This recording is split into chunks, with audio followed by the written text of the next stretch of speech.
At the scene of the car accident, my blood-stained hands reached out to grasp Seth's pant leg. "Save me, Seth." Holding Roxy in his arms, Seth looked down at me and said, "I'm sorry, but Roxy's forehead is bleeding. I have to get her to the hospital first." Tears welled up in my eyes as I gazed at him. "I'm your wife. Are you really choosing her over me? If it weren't for me back then, you might not even be alive now." He shook off my hand. "Vicky, you can't be this selfish. Roxy has a head injury, what if there's brain damage? Besides, it was your choice to save me back then. I never asked you to." Watching his retreating figure, I lay weakly in a pool of blood. It turns out it was all just my wishful thinking. At 18, Vicky's eyes were full of Seth. Yet at 30, when she saw Seth being bullied, she couldn't help but want to add a kick herself. I stood at a distance, watching several people corner Seth against the wall. Slap after slap landed on his face, and soon a trickle of blood appeared at the corner of his mouth, his face swollen and red. The group rummaged through his bag, finding some money but clearly unimpressed, cursing at Seth incessantly. "You little punk, is this all you've got?" One of them patted Seth's face mockingly. "Seth, didn't your slut of a mother give you any money?" As soon as the words were spoken, the group burst into laughter. "Ha ha ha. Maybe she's too busy in some old man's bed to care." Another round of raucous laughter erupted. Seth kept his head lowered the entire time. In the end, they kicked him to the ground and started punching and kicking him, leaving Seth no choice but to curl up on the floor, desperately trying to shield his head. "Disgusting. Son of a murderer." A glob of spit landed on his face. Only after the others left did Seth slowly get up. He spotted me, his face frozen in shock. I turned and walked away without changing my expression, Seth's words from my past life echoing in my ears. "It was your own choice to save me back then. I never begged you." Before this, I didn't know how many beatings he had endured, but I'd already saved him 3 times. Today, I didn't step forward to help him, and from now on, I won't foolishly try to save him again. Perhaps God took pity on my blindness and gave me a second chance. In this world, Roxy is the beautiful and strong female lead, while Seth is the male lead's rival who endured abuse since childhood and could never win the love of the heroine. In my previous life, when I first arrived in this world, I fell in love with Seth at first sight. Seeing him bullied hurt as if needles pierced my heart, and so began my journey to redeem him. The whole world bullied him, so I stood against the world to protect him. I gave him warmth, pulled him out of the mud, and helped him regain a new life. I thought our ending would be perfect, the male and female leads would happily be together, while the second male lead would no longer obsess over the female lead's love and instead stay with me, the one who loved him. Yet reality was cruel. After we married, Seth still couldn't forget Roxy. Even though she had abandoned him and even caused him harm, he remained loyal to her like a dog. There was a time after our marriage when we shared sweet moments. But after Roxy divorced, his heart was no longer with me. After Roxy returned, she constantly provoked and framed me like a malicious supporting character, while Seth started taking her side and blaming me. That night, on our 5th wedding anniversary, he insisted on driving Roxy home, only to get into a car accident on the way. I watched as he carried Roxy out of the car, his expression full of concern and fear that she might be hurt, piercing my heart again and again. After pulling Roxy out, he completely ignored the fact that I was still trapped inside the burning car. With all my strength, I crawled out of the car and reached out with my blood-stained hand, grabbing at his pant leg. "Seth, save me." He just glanced at me emotionlessly before hurriedly picking up Roxy with concern. "Vicky, wait here. The ambulance is on its way. I'll take Roxy to the hospital first." My entire body froze as I stared at him wide-eyed. "Seth, I'm your wife. Are you really abandoning me to save her? What are you doing? Am I really that unimportant to you?" I screamed, tears streaming uncontrollably down my face, unsure whether it was from the physical pain or the agony in my heart. I desperately needed answers. "Vicky, you can't be so selfish. Roxy is hurt, what if she has a head injury? You can't just think about yourself. I watched as Roxy lowered her head, burying it in his chest, her arms tightening further around Seth's neck. What about me? Didn't you see me lying in a pool of blood? Didn't you see I was injured worse than her? Your first instinct was to carry her out of the car. Weren't you worried it might suddenly explode, that I could die too? He shook off my hand that was clutching at his pant leg. But you made it out alive, didn't you? Seth, have you forgotten how you became who you are today? He took a deep breath. Vicky, you were the one who chose to save me back then. I never asked you to. And all these years, I've treated you well enough. I've supported you, let you live without needing to work, provided you with comfort and security. Even if this is about repaying a debt, it's more than enough. I stared at him in shock, my lips trembling uncontrollably. So, being a housewife means I'm living off you? So, being with me is just about repaying a debt of gratitude? Suddenly, everything felt like it didn't matter anymore. Roxy nestled intimately against his chest, her lips curling slightly. Seth, my head hurts so much. Please don't fight anymore. If Vicky hates me, I can leave. He cast a cold glance at me. Don't mind her. It's all because I spoiled her too much. If it weren't for her, we wouldn't have separated, and you wouldn't have suffered so much after marrying Kane. Roxy lowered her head and snickered quietly. Then let's hurry and leave. I'm so scared the car might explode soon. He resolutely carried Roxy away. As I lay despairingly in a pool of blood, tears trickled down my cheeks, falling to the ground, with these last words, I died in that car accident. When I opened my eyes again, I was back to being 18. At 18, Seth had a murderer for a father and a homewrecker for a mother. At this time, he was suffering from severe bullying. Whether in school or outside, there were people waiting to torment him.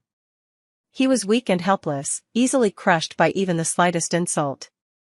In my past life, I shielded and protected him, resolving all malice and obstacles for him. All he had to do was sit quietly and study hard. In the end, he got into university, left his hometown, and became a successful man, even an outstanding alumnus of his alma mater. And I, to take care of him, became a housewife, tending to his daily needs. During his speech at his alma mater, the list of people he thanked included his first love Roxy for her companionship, his teachers and principal for their guidance, the school's gatekeeper for his protection, and even those who had humiliated him in his youth. He thanked them all for inspiring him. Not a single word of thanks for me, Vicky. My name didn't appear once in his thousands-word speech. All my actions seemed utterly ridiculous. Now, as I walk further and further away from Seth with my back turned toward him, the path ahead becomes increasingly clear to me.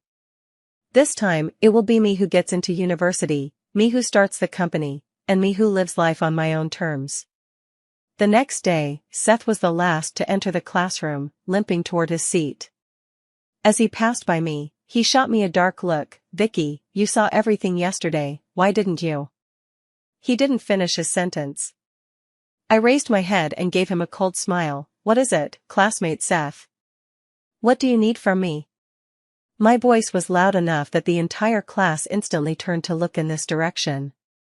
His face, still swollen and red from being hit, wore worn-out clothes as he stood there, flustered and at a loss. Everyone around him stared. Do you want me to help you? But why should I? No, I don't need it. With these words, she blushed and walked to her seat, lowering her head as much as possible. That's right, you don't need to. After class, Roxy approached and blocked my desk. Vicky, you clearly saw Seth getting bullied yesterday. Why didn't you help him? Such a kind-hearted heroine. Seeing her speak up for Seth, I almost wanted to applaud her. I glanced at her. Roxy, if Seth needed help, he'd say so himself, and he just did say he doesn't need it. Anyway, those guys come for him often. If you're so worried, why don't you just stay with him from now on, walking him to and from school to protect him? The gazes of classmates around them shifted back and forth between the two, whispering. Roxy's face turned red instantly, and she glared at me with gritted teeth. She didn't want to be friends with the son of a murderer, nor did she want to ruin her image of kindness, let alone lose Seth, her devoted follower. I don't have time. Throwing out these words, she ran off. Watching Seth lower his head in embarrassment, I couldn't help but sneer inwardly. In the days that followed, I devoted myself to studying seriously. Meanwhile, Seth remained trapped in relentless bullying. Dead rats kept appearing on his desk every day, his books were constantly torn to shreds, and a group of students would always corner him after school to beat him up. His name had become the son of a murderer. Even walking with him made them feel ashamed. In my previous life, because I stood up for him, these incidents happened once and never again. But now, since he never resisted, those people bullied him even more brazenly. Roxy appeared a few times, saying to him each time, "Seth, my heart aches for you. Hang in there. I believe you can overcome this hardship." Standing behind them, I couldn't help but laugh at these words. Haha, I also believe that with Roxy's sympathy, Seth will surely break through his difficulties. Their faces turned red and pale respectively. After that, my grades kept improving, while Seth's plummeted to the bottom. I guess he was beaten so badly that his brain took some damage. One day, the class monitor suddenly walked up to the podium. The class fund was stolen. Did anyone see what happened? The crowd below gasped in shock. One person stood up and pointed at Seth. It must have been Seth who stole it. He was the last one to leave last night. As soon as those words were spoken, everyone turned to look at Seth. I didn't. He shook his head, his face deathly pale. Seth, your family is so poor, who else could it be but you? Exactly. With a murderer for a father and a mistress for a mother, it's only normal for you to steal, right? What a disgrace, sneaking around like a thief. A group of people chattered relentlessly. Suddenly, Seth shouted loudly, "I told you, I didn't do it." Vicky was also at the end back then. Why aren't you suspecting her? The classroom fell silent in an instant. All eyes turned toward me. I set down my pen, stood up, and looked at him. I left before you. How would I know if you stole it or not? How dare you say that, Vicky? Quickly tell them I didn't steal anything. He pointed at me angrily, his voice trembling with rage. How laughable, he didn't dare to shout at those who bullied him, yet he had the nerve to order me around. I glanced at him with cold eyes. Just search his bag and we'll know. No, you have no right to search my bag. He hurriedly hugged his bag to his chest, as if it were his fig leaf. You have no right to search my bag. I didn't steal anything. Vicky was walking at the back, maybe she stole it. Why don't you search her bag instead? I promptly took out my own bag and dumped everything inside out, revealing no money. So, this has nothing to do with me. The class monitor pouted. Vicky, your family is well off, we obviously know you wouldn't steal money. He turned his head to look at Seth. Seth, Vicky has already proven herself, so hurry up and take out your bag. I won't, I didn't steal it, and you have no right to search me. He clutched his bag tightly. You're really pushing it. Several people rushed forward and grabbed him. His bag was instantly opened, and everything inside fell out.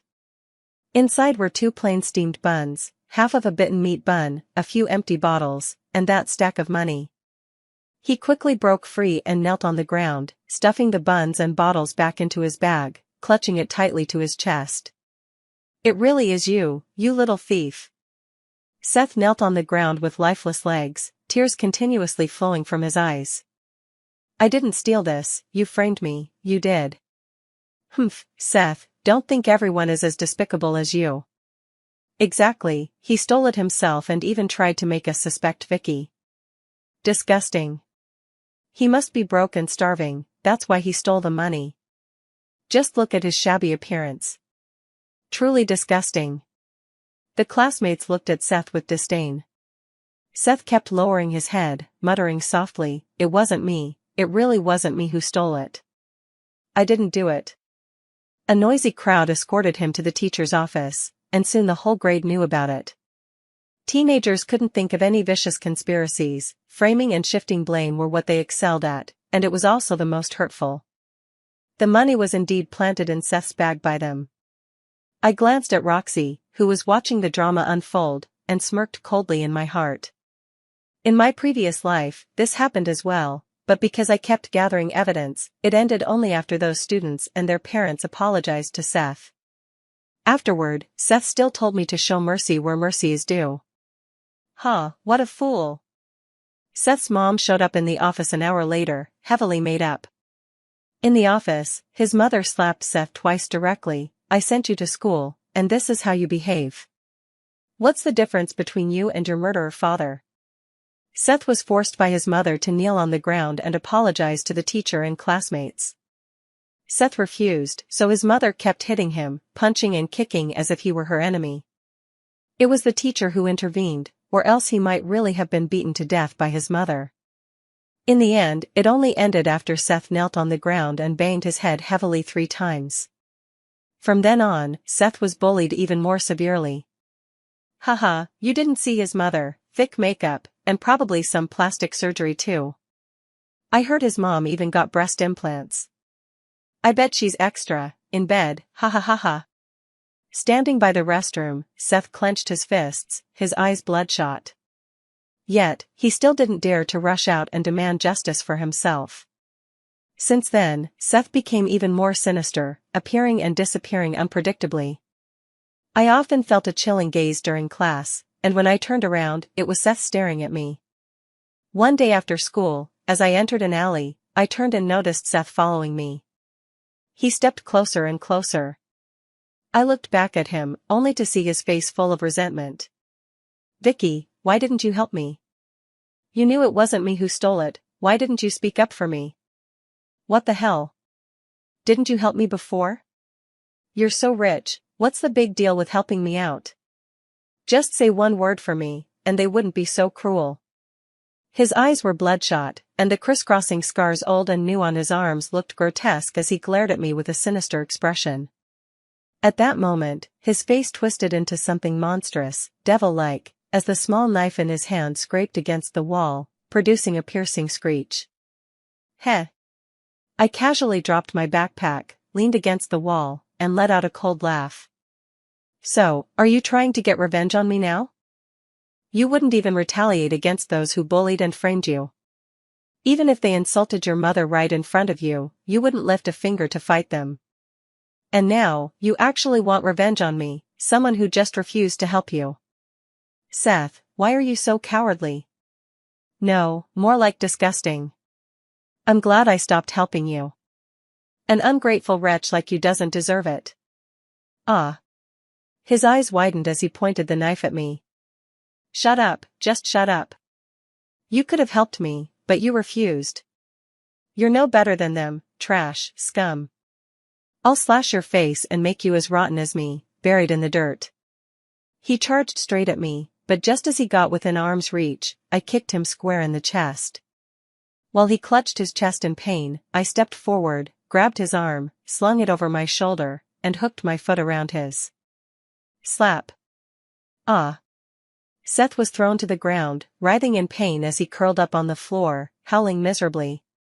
I looked down at him coldly, pressing my shoe onto his hand. Ah. It hurts. Seth, almost no one knew I would be here. Let me think, who told you? No one told me, I just wanted to ruin you, he said through gritted teeth. Oh really? Let's see whose life gets ruined first. After lifting my foot, I kicked him with all my might. Seth, I'm trained. Didn't you know that? In my past life, the bullies outside the school beat him too badly, so I learned Muay Thai to fight those thugs. Never thought this skill would one day be used against him. With the college entrance exams approaching, I stopped paying attention to anyone. Seth hasn't shown up for a month since that day. Until a cockroach appeared in my water bottle. I stared at the water, lost in thought, then glanced around at the people nearby. Spotting a familiar figure by the back door, I grabbed my bottle and rushed over. Just as Roxy was about to enter the classroom, I seized her hair and yanked her backward. She screamed, "Ah!" You're insane, Vicky. I scoffed lightly. If you dare to provoke me, you must bear the consequences. Tell me, why did you put cockroaches in my stuff? I tightened my grip, forcing Roxy's head to tilt back. It wasn't me, you crazy bitch. Oh really? I lifted the glass containing cockroaches and poured a sip directly into her mouth. Speak up. Ugh. It wasn't me, it wasn't me. Just as I was about to give her a second dose, she screamed in terror. Ah. It's me. I'm just mad that you wouldn't clear Seth's name, he obviously didn't steal the money. I wanted to teach you a lesson. The surroundings fell into silence. Roxy hung her head, quietly sobbing. I glanced at the classmates watching the drama unfold and let out a cold laugh. Ha, you two must be real close. Since I refused to help him, now you're getting back at me. Last time, he launched a sneak attack, and now you're stirring up trouble here. Tell me, what do you think Kane would say if he knew you dared to do all this for another man? I turned and walked away. I hadn't planned to bother with them anymore, but they just had to come looking for trouble. Kane is that male lead currently in his Chunibu phase, who finds everyone irritating, behaving like a violent hothead, constantly spouting cringe-worthy nonsense like the sky's cold and the king's ruined. Fortunately, his extreme, almost pathological possessiveness is solely directed at Roxy. I often feel the narrative of this world is downright rotten. Why should everyone revolve around such repulsive protagonists as the male and female leads? A week before the college entrance exam, to keep those three occupied, I sent Kane a message. By the time my exams ended, rumors about Seth and the others were spreading like wildfire. One day, someone discovered Kane and Seth fighting in a factory with Roxy also present. The three were subsequently taken to the police station. In the end, Roxy testified that Seth had attempted to rape her, prompting Kane to intervene, leading to the brawl. Seth was detained and not released until after the exams. Though Roxy eventually signed a letter of forgiveness, Seth was left with a permanent stain. He now had a criminal record. On the day I left my hometown for college, I heard the news that Seth had been put in jail again. Sean, my classmate, was full of gossip. Oh my God, do you guys know what happened to Seth now? The crowd buzzed with chatter. I heard his mom kicked him out. They say he went to work somewhere. TSK, what a mess. Neither he nor that Roxy are good people. Sean shook his head. No. He really was kicked out by his mom, but after wandering around for a few days, he showed up downstairs at Roxy's place. Somehow, he broke into Roxy's house and cut out Roxy's tongue. Oh. My God. And, also, later on, he somehow got his hands on sulfuric acid and sprayed it on the gang members who used to bully him and the people who accused him of stealing money. That same night, he was arrested and thrown in jail. Damn, this guy is ruthless. Damn, if he had fought back earlier, he wouldn't have suffered so much. Tisk. Some are criticizing him, while others feel sorry for him. Suddenly, Sean looked at me and said, Vicky, his vindictiveness is so strong. You should be careful too. I smiled faintly and replied, he won't be getting out anytime soon this time, and besides, he probably won't be able to find me in this lifetime. I'll go somewhere he doesn't like. I continued listening silently behind them, feeling a bit dazed. All the classmates in the group are stepping onto their university paths one by one, heading toward their own futures. I, too, will seek my own freedom. In the blink of an eye, I've spent 20 years in City H. Here, I've walked a completely different path from my past life. In my past life, I repeatedly told Seth that I wanted to spend some time in a snowy city because I loved snow so much. Without hesitation, he outright refused. When I asked him why, he simply said he didn't like it. Yet I saw Seth again in this city. He looked utterly defeated, sunken cheeks, unkempt beard, like a beggar on the streets. The moment he saw me, his vacant gaze suddenly lit up with intensity.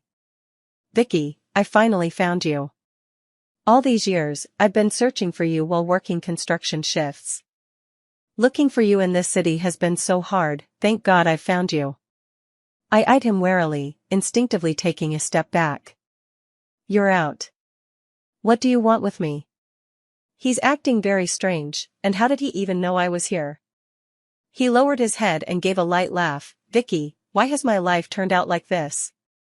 I actually went to prison, served a full 15 years. His eyes gradually turned red, and he wiped away his tears, staring straight at me. Vicky, it was all because Roxy kept saying you refused to help me before, that I went after you for revenge. Now I don't blame you anymore, please take me home, okay? We'll go back to how we were before. I believe we'll definitely be better off. And then will you betray me again like in our past life? As soon as the words fell, Seth's expression changed. How did you find out? I secretly pressed my phone in my pocket, staring at him expressionlessly. The Seth in this world will never know I'm here. Only you do. He was silent for a moment, then chuckled coldly. Right, it's me, Vicky. I'm your husband. How could you treat me like this? Do you know how devastated I was when I arrived here? I opened my eyes to find myself as an ex-convict who had just served 15 years in prison. How ridiculous. I've lost everything now, Vicky. You've succeeded. Your revenge is complete. He laughed and cried like a madman. I didn't take revenge on you. This was always the path you were meant to take. In our past life, I helped you escape all this. This time I simply didn't lend you a hand. Ah, he suddenly roared. Vicky, why? Just because I didn't choose to save you in the car accident, is that why you came back to do this to me? Why? Because you killed me. He widened his eyes staring at me. Impossible, how could you be dead? You were clearly so. Then why else would I go back to the past? I stared at him coldly. He hobbled forward 2 steps. I thought you were angry with me, that's why you ignored me. He paused, then laughed. It's all right, wifey. It's all that bitch Roxy's fault. If it weren't for her, we wouldn't have ended up like this. In my past life, she ran off with my money, so I killed her. This time, I just cut out her tongue. She won't be bothering me again. Let's start over, okay? I know you still love me. I frowned at him. Seth, it wasn't her bothering you, you were the one who got involved with her. Just leave. I don't want anything to do with you in this lifetime. No. You clearly said you'd save me, that you'd never leave me. I don't care about past lives, in this one, you're staying with me. His face twisted into a snarl as he quickly moved toward me. Just as I tried to lift my foot, I suddenly felt my limbs go weak, followed by a dizzy spell. He swiftly grabbed my wrist. Vicky, I know you know martial arts, so I slipped something into that glass of water you drank earlier. I collapsed weakly to the ground, looking at him with resentment. Seth, aren't you afraid of going back inside? I'm scared, of course I'm scared, but I'm even more afraid of leaving you. Bah. You beast, I won't let you get away with this. Spittle sprayed onto his face. Slap. He struck me across the face. Vicky, why didn't you help me like you did in your past life? If you had, I wouldn't have turned out like this. He smirked slightly, but it's fine, as long as you help me for the rest of your life. I will definitely regain my former status. In your dreams. Slap. His eyes widened, and he hit me again. As Seth tried to pick me up and carry me away, I passed out helplessly. When I woke up again, I was already in the hospital. The nurse told me that while Seth was carrying me away, he was caught by the arriving police. Seth was locked up again at the police station, but this time, he wouldn't be held for long. During the days he was detained, I returned to my hometown and found his birth mother. I brought her here, thinking he would be happy. A few days later, sitting on a plane headed abroad, I glanced at my watch. By now, Seth should be out and reunited with his mother. Gazing at the clouds outside the window, the corners of my mouth lifted slightly. My life was still full of hope, but Seth, you'll never escape the mire. Didn't you say your mother was the one you hated most? Then I'll make sure you stay with her forever, never to part. Seth's childhood suffering came mostly from his birth mother. He hated her so much he wished he could kill her, yet he obeyed her every word, showing how deeply terrified he was of her already. In a small town abroad, I received a message from my old classmate Sean back home. Seth had been taken back to their hometown by his mother, who insisted on gambling every day, eating well, and dressing expensively. She forced Seth to work 3 backbreaking labor jobs every day, yet all the money he earned was gambled away by her. As for Roxy, ever since she lost her tongue, she was abandoned by the protagonist Kane and spent her days holed up in her room. Somehow, she and Seth hooked up again and even got married. No wonder people say they're truly meant for each other. So Seth started his days of doing hard labor to earn money for his mom and coming home to beat his wife. Later, Roxy couldn't take the beatings anymore. Rather than divorcing Seth, she found an old bachelor, offering herself for free on the condition that he would beat Seth daily. Thus, Seth resumed his days of getting beaten up every day. I felt indescribably joyful as I closed my laptop and looked up at the clear, cloudless sky. Everything was just perfect.